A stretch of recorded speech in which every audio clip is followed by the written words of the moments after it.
law enforcement agency has destroyed more than 28,000 tons of cannabis sativa, popularly known as Indian hemp, with several other contraband drugs confiscated from criminals in Benue State.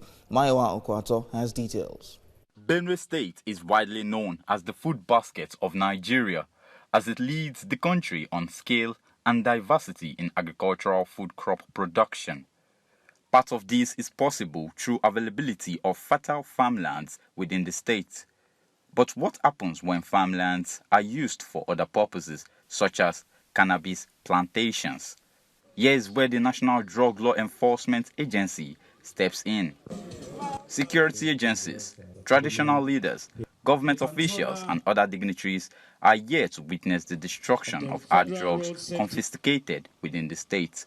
This pile, containing cannabis, tramadol and other forms of contrabands, were seized in various parts of Benue State, with 1/3 of the cannabis seized from farmers within the state.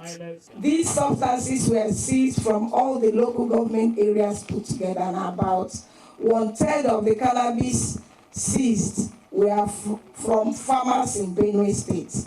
The chairman and executive officer of the agency is worried at the rate at which cannabis is cultivated, blaming it for the growing deforestation, soil degradation, and fiscal obstruction of the state. He calls for financial support for farmers, which he believes will help deviate their focus away from cultivating cannabis. Through the help of alternative development, cannabis farmers could be supported with incentives that attract them to cultivate other legitimate and economically beneficial crops.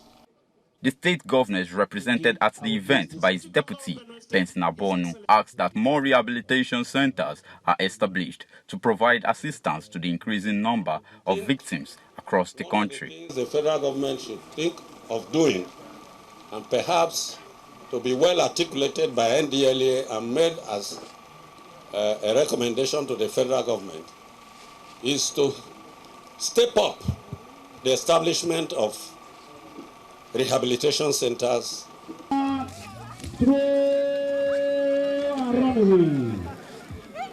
As a result of cannabis plantation, it is becoming increasingly difficult to find virgin forests.